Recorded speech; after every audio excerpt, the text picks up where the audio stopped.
From a Rhode Island perspective, obviously getting involved. I spoke a little bit earlier today about a domestic violence bill that we've been trying to pass in Rhode Island several times. Speaker Mello has been the person that has been sort of standing in the way of that. And so using your voices and your votes to address that issue. And Jennifer is the chapter leader. Jennifer, point yourself out one more time. So if anyone wants to get involved in Rhode Island, Jennifer can help you with that. From a national perspective, what we are seeing is a sea change in gun politics. In 2008, neither Hillary Clinton nor Barack Obama wanted to talk about guns at all. In fact, he called her Annie Oakley, and she said she was a duck hunter. Flash forward 8 years, and it's a completely different playing field. It was the wedge issue in the primaries, Democrats fighting on who could be the strongest going into the general election. Now, after Orlando, a filibuster, a historic sit-in, it is going to become, yet again, the wedge issue in the, in the general campaign. So this is our time to shine.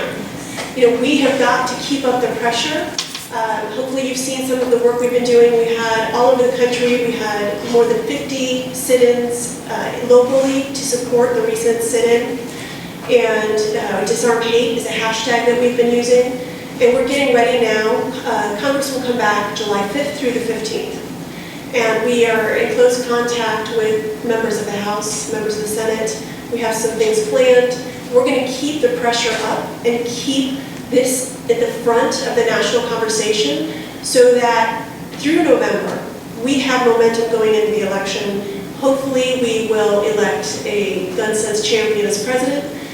Hopefully, we will have more in the Senate and in the House, and that we can actually pass background checks in 2017. That is actually within our grasp, but we have to keep up the drumbeat and the momentum and the involvement in order to make that happening and hopefully get this across the goal line. And I would just add that one of the things I like most about Moms for Men in Action Every Time for Gun Safety is you can be as involved as little or as much as you want. And little things make a big difference, like a phone call makes a big difference. Showing up at a rally makes a difference. Or you can really go all in. I mean, we can certainly use all hands on deck, showing up at our own state house.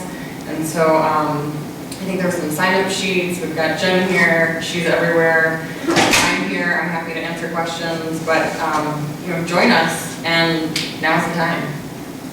What is Rhode Island's position now on background checks? Rhode Island. We don't have, we do the criminal background check, the NICS.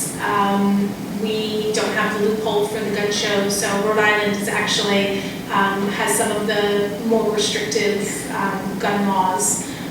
But we just tried to broaden the concealed carry, and we cannot pass a bill in this state that actually disarms convicted domestic abusers, nor can we take guns away from people who are restrained through a court order from contacting the person that they've been abusing, despite the fact that we know that when you leave your partner who's been abusing you, you are at a heightened risk of being murdered at that time. And despite the fact that we know that these mass shootings that are occurring, mass murders, are more and more research is coming out that these are individuals who have exhibited domestic violence in the past. So